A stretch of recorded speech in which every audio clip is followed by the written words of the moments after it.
So you just got orders to Colorado Springs. Maybe you're heading to Fort Carson, Peterson, or making that long trek to Schriever. But here's the reality check, guys. Colorado Springs is massive. It covers 200 square miles, and picking the wrong neighborhood can turn that 15-minute commute into a 45-minute nightmare down I-25. We're breaking down where you should actually live, how the altitude will relatively hit you, and what your day-to-day commute will really look like. So let's make your move smarter and less stressful. I PCS'd 3 times during my time in the Air Force, and I realized fast that relocating isn't just about the housing itself. It's about the logistics. First, we need to orient you. Colorado Springs is very unique because we don't have just one base. We have 5 very distinct installations, and they are spread across the entire region. Your experience living here will depend entirely on which one you need to report to. Let's start with the big one, Fort Carson. This is located on the southwest side of the city, and if you're Army, this is likely going to be your destination. It's huge, and it anchors the southern end of the town. The main access points are off Highway 115 and I-25. Because it's so far south, living on the north end of town can be a total logistical nightmare, unless you just love to drive. Then we have Peterson Space Force Base. This one's going to be more centrally located, but leans more towards the east side of town. It shares the runway with the Colorado Springs Airport, and it's going to be incredibly accessible from the Powers Corridor, which is one of the major commercial veins running north and south through the city. Keep going east and you're going to hit Schriever Space Force Base. This is out in the plains where houses are few and far between. Everyone is going to commute here. It's about 10 to 15 miles east of Peterson, so if you're stationed here, you're almost guaranteed a decent drive. But it's a reverse commute for most people. To the north, we have the United States Air Force Academy. This is practically its own town. It sits right up against the mountains on the northeast side. If you work here, you might look at housing in either Briargate, Northgate, or even the Monument area. And finally, we have Cheyenne Mountain Space Force Station, the famous bunker. This is southwest, so somewhat near Fort Carson, but tucked up against the mountains. So why does this geography matter? Because Colorado Springs is not a grid. It's a rectangle that runs north and south alongside the mountains.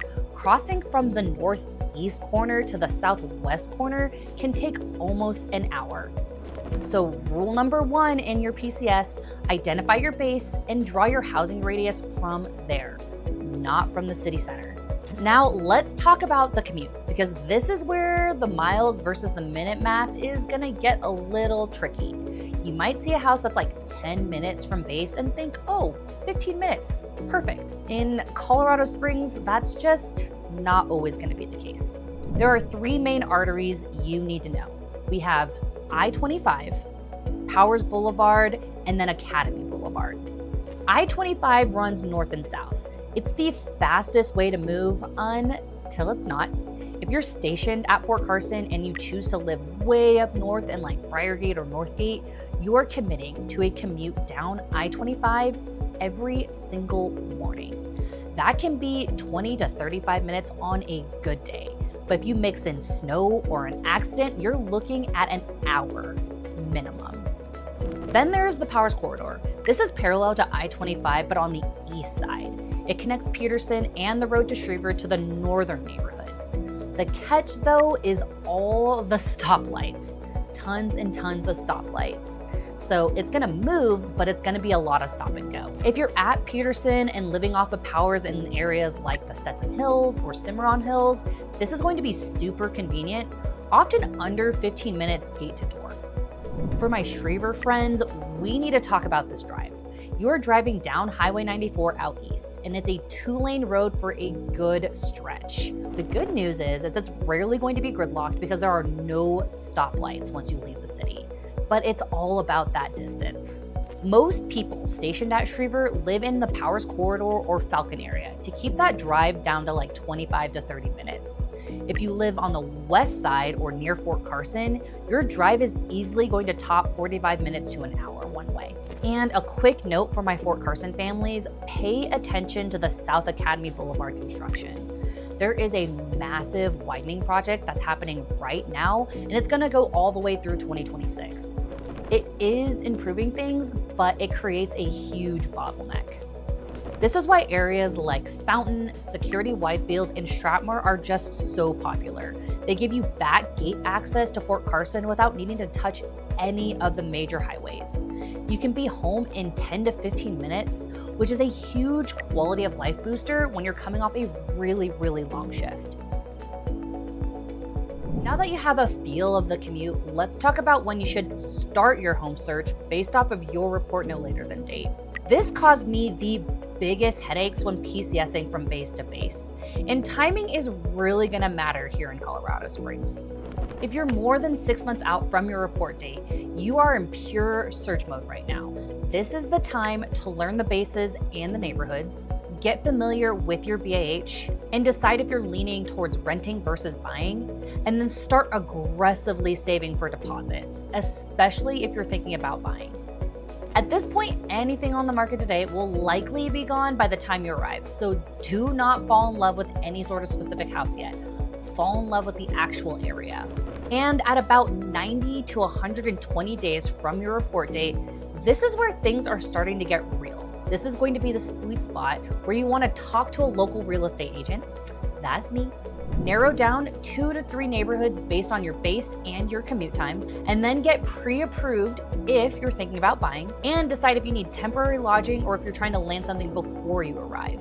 For buyers, this is usually when we want to start watching the market daily and just getting ready to pounce. For renters, this is when you want to start to understand how competitive your exact price point is going to be and what your normal is going to relatively look like in regards to like security deposits and pet policies. 45 to 60 days out is when most military clients are really going to want to start locking things in. If you're renting, most landlords here don't want to commit to more than like 30 to 60 days before your move-in date. So this is your window to start applying for actual properties. If you're buying, this is when we want to start writing offers on homes with the goal of closing either before or just after you arrive. So you're not staying in temporary lodging longer than necessary. 30 days of your report date, you want to be in full execution mode, not start from scratch mode. Ideally, by this point, you already have a signed lease or a home is under contract and we're just handling inspections and then any sort of final details. If things didn't line up, this is when we talk about short-term options, so extended stay hotels, furnished month-to-month rentals, or staying on post temporarily while we find something off base. I have done all 3 of these options and overall, it really so let's start early and just avoid this outcome.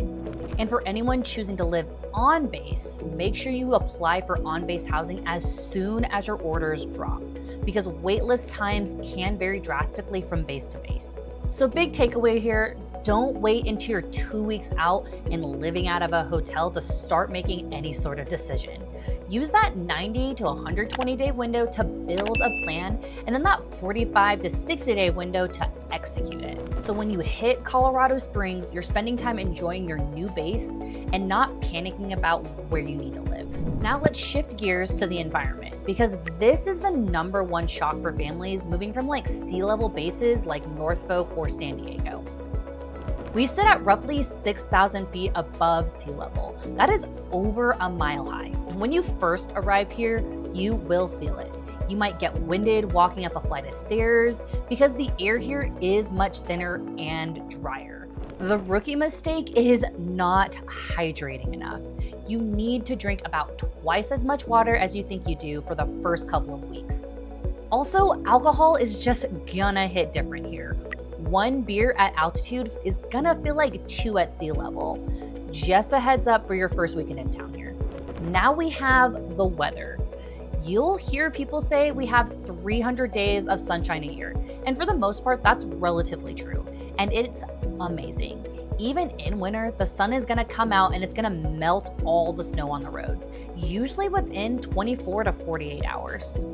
We do have microclimates. Because of the elevation change, it can be snowing in Monument, which is up north, raining in Fountain down in the south end, and while it's perfectly still dry in like the center of Colorado Springs. Generally, the further north and the higher up you go, like towards like the Air Force Academy, the more snow you're gonna get. So if you hate shoveling snow, I do recommend that you look further south or maybe more to the east. Now, do you need a 4x4 or an all-wheel drive vehicle? It is highly recommended, but just not strictly mandatory if you have good snow tires. If you have a rear-wheel drive sports vehicle, you are going to struggle on the handful of bad snow days we do get a year. You will be fine most of the year with front-wheel drive and solid all-season tires. But if you're wondering why it feels like a Subaru is like the unofficial state car, this is why. All-wheel drive is just gonna give people that extra peace of mind during winter. And one final weather tip, hail. We get intense hailstorms here in the summer. And when you're looking for a rental or looking to buy, a garage is not just a place to store material. It's a vehicle protection. If you don't have a garage, make sure your insurance policy covers hail damage. Let's round this out with logistics and lifestyle. One reason we're seeing a 12% increase in PCS moves this season is that Colorado Springs remains a top-tier choice for housing value. While the local market has certainly tightened, Colorado Springs BH rates continue to offer better purchasing power than most coastal installations. In general, your housing allowance here generally secures you more square footage and private yard space than in comparison to like higher cost hubs like DC or maybe California, making it a preferred destination for families looking to maximize their quality of life here. For those with kids, school choice is a big deal here. Colorado is an open enrollment state, so this means technically you can apply to send your child to any school district regardless of where you live, as long as they have the space. However, logistics usually wins. You probably don't want to drive 30 minutes to drop your kid off and then drive another 30 minutes to base. District 20, District 12, and District 49 are very popular, but District 8 is specifically geared towards military families. They understand the unique challenges of deployments and just reintegration better than most other districts. Lifestyle-wise, this is an outdoor city. If you aren't an outdoorsy person yet, you probably will be.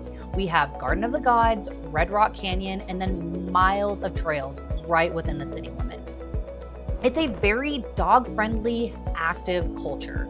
On the weekends, people aren't usually at the mall. They're on like trails or heading into the mountains for camping or skiing. Moving to Colorado Springs is going to be a big transition, but it's an exciting one. The key is to match your base location with your lifestyle needs to minimize the commute and maximize the time doing the things you love. Remember, know which base you're reporting to, start your home search early, respect the altitude and the sun, and check traffic patterns before you sign any sort of lease or contract.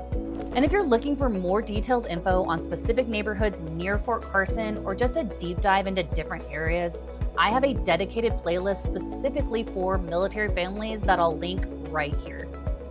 And if you need boots on the ground to help you find that perfect home before you even set foot in Colorado Springs, my contact information is in the description below. I specialize in helping airmen and soldiers make this move, and I would love to help you too. Thanks for watching, and I'll see you in the next one.